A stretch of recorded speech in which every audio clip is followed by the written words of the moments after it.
হুজুর আকরাম সাল্লাল্লাহু আলাইহি ওয়াসাল্লামের একজন চাচা ছিলেন আবু তালেব। রাসূল সাল্লাল্লাহু আলাইহি ওয়াসাল্লামের উপরে ঈমান আনে নাই, মুসলমান হয় নাই, কিন্তু রাসূলকে খুব হুজুরকে সহযোগিতা করতেন। সেই চাচাও মারা গেছে এই বছর। রাসূলুল্লাহ সাল্লাল্লাহু আলাইহি ওয়াসাল্লাম খুবই মর্মাহত। স্ত্রী শেখ হযরত খাদিজাতুল কুবরা আল্লাহ রাসূল সাল্লাল্লাহু আলাইহি ওয়াসাল্লামের এত আদর করতেন, এত মহব্বত, এত ভালোবাসা ছিল।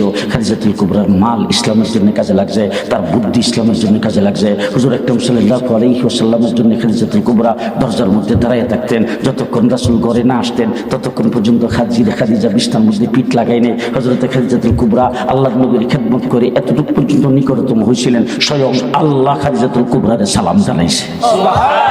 খাদিজাতুল কুবরা ইন্তেকাল করছে। আবার চাচা ছিল মাথার উপর একটা সাহারা। এরপরে চাচারে মুসলমান হওয়ার জন্য কত দাওয়াত দিছে, চাচা ইসলাম কবুল না করিয়া ইন্তেকাল করছে। এটাও হুজুরের অন্তরের মধ্যে একটা সদমা। এখন এই সদমা টেনশনের ভিতর দিয়া রাসূল সাল্লাল্লাহু আলাইহি ওয়াসাল্লাম দেখলেন তাইফের মানুষগুলি, ওখানকার আবহাওয়া ভালো, ওখানকার মানুষজন একটু নরম তবিয়তের হয়। আর আমি যেহেতু শৈশবকালে তাইফে লালিত পালিত হয়েছি, আমার দুধ মা হালিমাতুস সাদিয়ার দুধ খাইয়া আবার কিছু আত্মীয়তা সম্পর্ক তাইফের মানুষের সাথে আছে।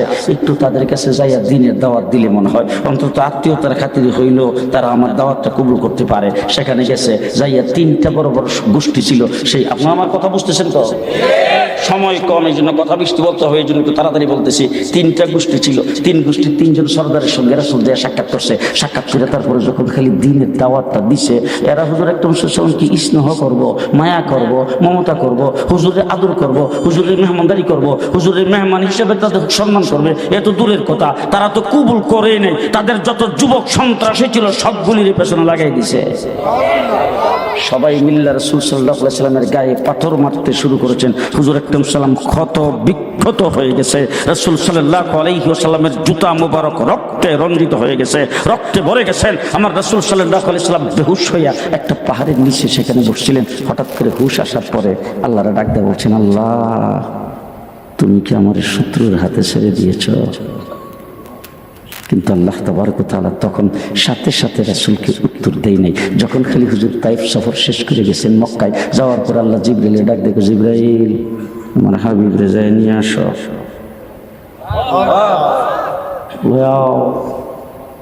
কইলে ডাকা জি নিয়ে আসো আমার হাবিবরে। জিবরাইল আমিন আয়েশা রাসূল সাল্লাল্লাহু আলাইহি ওয়াসাল্লাম ঘুম থেকে ডেকে উঠাইছে, উঠাই নিয়ে গেছেন হাতিমে কাবা। সেখানে নিয়ে রাসূলের শিরা শাক করছে, অপারেশন করে রাসূল সাল্লাল্লাহু আলাইহি ওয়াসাল্লামের অন্তরটাকে নূর দিয়ে ভরপুর কইরা তারপর আল্লাহর নবীকে নিয়ে বুরাকের উপর সোয়ার করে এরপর সফর শুরু করছে। সর্বপ্রথম মঞ্জিল হলো বাইতুল মুকাদ্দাস। 1,24,000 নবীকে আল্লাহ পাক অর্ডার করেছেন আদম থেকে ঈসা পর্যন্ত, যাদেরকে নবুয়তি টিকিট দিয়ে দুনিয়াতে পাঠাইছিলাম, সবাই যাও বাইতুল মুকাদ্দাসে, আমার হাবিব আইতাছে। সমস্ত নবীরা এসে সেখানে আগের থেকে অপেক্ষা করতেছেন। হুজুর আকরাম সাল্লাল্লাহু আলাইহি ওয়াসাল্লাম তিনি জিবরাইল এবং বুরাকটাকে এক জায়গায় বাঁধছেন, বান্দা রাসূল সাল্লাল্লাহু আলাইহি ওয়াসাল্লামকে মসজিদের ভিতরে ঢুকাইছেন। জিবরাইল আযান দিছে, সমস্ত নবীরা উত্তর দিছে। আল্লাহর নবীকে হাতে ধরে জিবরাইল আমিন নামাজের মুসল্লায় খাড়া করছে ইমামতির জায়গায়। রাসূল সাল্লাল্লাহু আলাইহি ওয়াসাল্লাম ইমাম হইয়া 2 রাকাত নামাজ আদায় করেছেন। মুক্তাদি হলো 1,24,000 পয়গাম্বর। নামাজ শেষ করার পরে সেখানে কিছু আনুষ্ঠানিকতা হয়েছে, অনেক লম্বা চড়া ঘটনা। এখান থেকে জিবরাইল আমিন হুজুর আকরাম সাল্লাল্লাহু আলাইহি ওয়াসাল্লামকে নিয়ে রওনা হয়েছে। 7টা আসমান পাড়ি দিছে। এক এক আসমানে এক এক 2জন নবীর সঙ্গে সাক্ষাৎ হয়েছে, তাদের সঙ্গে কথাবার্তা হয়েছে, তাদের সঙ্গে মোলাকাত হয়েছে। এরপরে রাসূল গেছেন সিদরাতুল মুনতাহা সীমান্ত বর্ডারে। সেখানে যাওয়ার পরে জিবরাইল আমিনকে, হুজুর আমার ভিসা শেষ, এই ইমিগ্রেশনে পেশ করার মতো কোনো ভিসা, কোনো পাসপোর্ট আমার কাছে নাই। রাসূল সাল্লাল্লাহু আলাইহি ওয়াসাল্লাম তোমার ভিসা নাই, আমার ভিসা কই? বলে আপনার উইদাউট ভিসা। সুবহানাল্লাহ। কারণ এই বর্ডার ক্রস করে নাই সৃষ্টি জগতের কেউ, একমাত্র এই বর্ডারের পরে রাস্তার আল্লাহ আপনার জন্যই বানাইছে। সুবহানাল্লাহ। মুহাম্মদুর রাসূলুল্লাহ সাল্লাল্লাহু আলাইহি ওয়াসাল্লাম বলেন তাইলে এখন আমার রাহবরি করবে কে? বলে স্বয়ং আল্লাহ।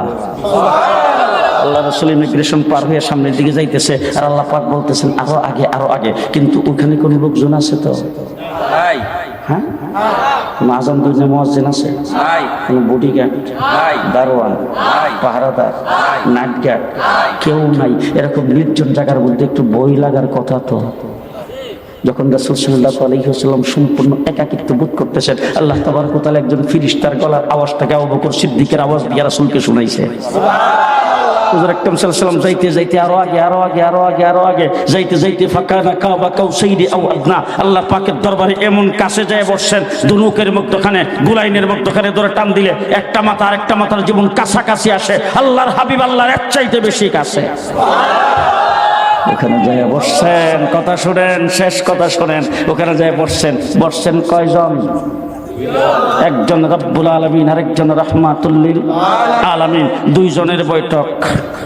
সুবহানাল্লাহ। প্রতিনিধি দলের সদস্য নাই, বডিগার্ড নাই, লেখক নাই, সাংবাদিক নাই, ফটোগ্রাফার নাই, পিএস নাই, এপিএস নাই, খাদেম নাই, দারোয়ান নাই, কেউ কেউ নাই। জিবরাইল আমিন সিদরাতুল মুনতাহার গোড়ার মধ্যে বসিয়া কাজে দেখি রে, আদম থেকে ঈসা পর্যন্ত সবারই বালাতে মাধ্যম আমি আর এখন এরা দুজন ডাইরেক্ট। আল্লাহ সুবহানাল্লাহ। ঘটনাটা কি? সেই জায়গার মধ্যে রাসূল সাল্লাল্লাহু আলাইহি ওয়াসাল্লাম বসছেন, দুইজনের বৈঠক, একজন রব্বুল আলামিন, একজন রাহমাতুল লিল আলামিন। ও আমার ভাইরা, বুজুর্গানে তিনি লিখছেন যে দেশের মধ্যে যদি কোনো রাষ্ট্রপ্রধান আসে, আমার দেশে যখন আসতো ভারতের প্রধানমন্ত্রী, তখন বাংলাদেশের পেপার পত্রিকা টেলিভিশনে বলতো ভারতের প্রধানমন্ত্রী মিস্টার মোদিজি বাংলাদেশে আগমন করবেন, তার সঙ্গে প্রতিনিধি দলের সদস্য 83 জন, বাংলাদেশের প্রধানমন্ত্রীর সাথে দ্বিপাক্ষিক বৈঠক হবে, সেখানে বাংলাদেশের প্রধানমন্ত্রীর সাথে প্রতিনিধি দলের সদস্য থাকবে 133 জন। চুক্তি স্বাক্ষর হবে 10টা, তার মধ্যে 1 নম্বর হলো তিস্তার পানি চুক্তি, কিয়ামত পর্যন্ত পাবি কিনা সন্দেহ। কথা কয় না? এখন আল্লাহ এবং আল্লাহর হাবিব দুইজনে বসছে, সেখানে চুক্তি স্বাক্ষর হবে কয়টা? ভালো করে মনে রেখেন, ভালো করে মনে রেখেন, কিয়ামত পর্যন্ত উম্মতের জন্য যা দরকার এক বৈঠকে চুক্তি স্বাক্ষর। রেলের গাড়ির অসুবিধা আসতে কোন? কিয়ামত পর্যন্ত উম্মতের জন্য যা দরকার এক বৈঠকে চুক্তি স্বাক্ষর। শাপলা চত্বরে আলেম ওলামায়ে কেরামের উপর 1,54,000 গুলি চালায়া বাংলাদেশটাকে পরাধীন করে দিবে, বাংলাদেশের ক্ষমতাকে পাকাপোক্ত করে দুনিয়াতে চিরস্থায়ী ক্ষমতা কায়েম করবে।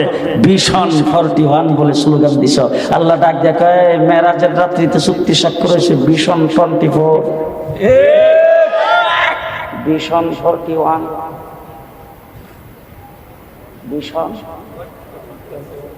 ভিশন 24, মেরাজের রাত্রিতে চুক্তি স্বাক্ষর। কথা কয় না? জি, সারা পৃথিবীর সমস্ত বাতিল শক্তি মিলে ইসলামের মুসলমানদের বিরোধিতা করতেই থাকবে, লুমটাও হিলাইতে পারবে না। চুক্তি স্বাক্ষর হয়েছে মেরাজের রাত্রিতে। কোন জায়গায়?